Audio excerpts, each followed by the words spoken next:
Ohio lawmakers are working to bring some relief to homeowners dealing with high property taxes. Thanks for staying with us at 5:30. I'm Jennifer Bullock. I'm Jared Smalley. NBC4 Statehouse reporter Natalie Fahmy now joins us live to tell us about the latest effort on this. Natalie? Jared, Jennifer, I've covered at least a dozen property tax related bills here at the Statehouse. And while some have taken steps forward, none have quite made it to the governor's desk yet, despite leadership on both sides of the aisle saying it's a top priority. It is a big, broad issue that has been around for 200 and some years, as long as the state of Ohio has been around. Absolutely, we need to address in a timely way. The latest effort to address property taxes at the Statehouse would leave the decision up to voters. House Joint Resolution 6, if it passes, will ask voters whether they want to see their property tax increases capped.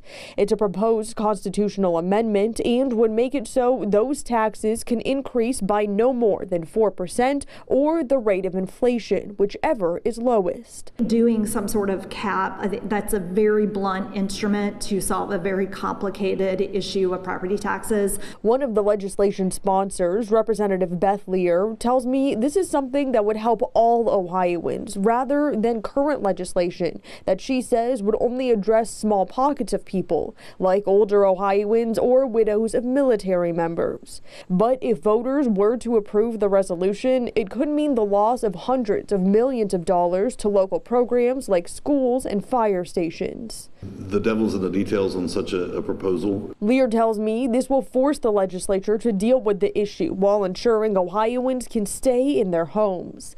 Lear says they were aiming to put the question in front of voters this November, but because of timing, it may end up being taken up next year.